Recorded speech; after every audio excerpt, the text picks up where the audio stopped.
ఎఫెసీ పత్రిక 6వ అధ్యాయము 18 చదువుతాను. 19 చాలా తక్కువ, ప్రార్థన ఎక్కువ చేయాలి కనుక. ఆత్మ వలన ప్రతి సమయమందు ప్రత్యుతమైన ప్రార్థనలు విజ్ఞాపనలు చేయొచ్చు. ఆ విషయమై సమస్త పరిశుద్ధ నిమిత్తము పూర్ణమైన పట్టుదలతో విజ్ఞాపన చేయొచ్చు. మెలకువగా ఉండుడి.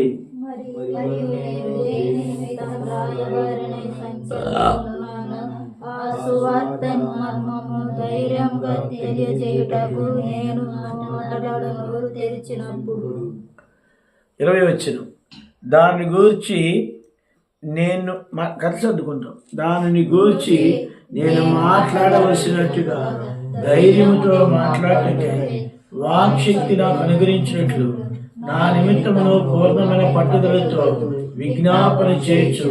మెలకువగా ఉండుడి. ప్రార్థన చేస్తాం. తండ్రి, నీ కుమార సమాజ మందిరంలోనికి వెళ్ళి ప్రసంగించచ్చు, దేవుని రాజ్యమును గూర్చి తర్కించచ్చు, ఒప్పించచ్చు, ధైర్యంగా మాట్లాడచ్చు. 3 నెలలు గడిపాను.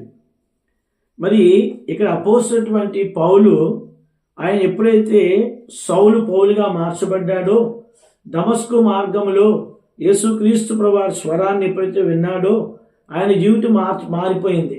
ఇంకా ఆయన జీవితం అంతా ఏంటంటే యేసే క్రీస్తుని ప్రకటిస్తూ వచ్చాడు అంతే.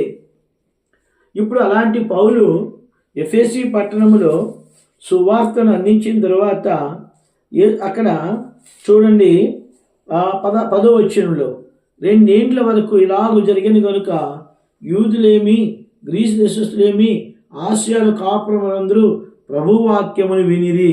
చూడండి, 2 సంవత్సరాలు ఆయన దేవుని వాక్యాన్ని బోధిస్తూనే ఉన్నాడు. కాబట్టి 11వ వచనంలో ఏమంటాడంటే, దేవుడు పౌలు చేత విశేషమైన అద్భుతములు చేయించాను.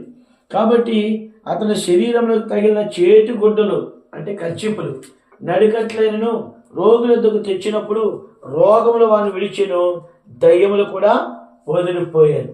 ఇప్పుడు ఆ దేశంలో కొందరు మాంత్రికులు కూడా యూదులు ఉన్నారు. మాంత్రికులైన యూదులు వారు పౌలు ప్రకటించి యేసును తోడు మిమ్మల్ని ఉచ్చాటన చేర్చున్న మాట చెప్పి దయ్యములు పట్టిన వారి మీద ప్రభువుని యేసునామమును ఉచ్చరించుటకు పూనుకున్నారు.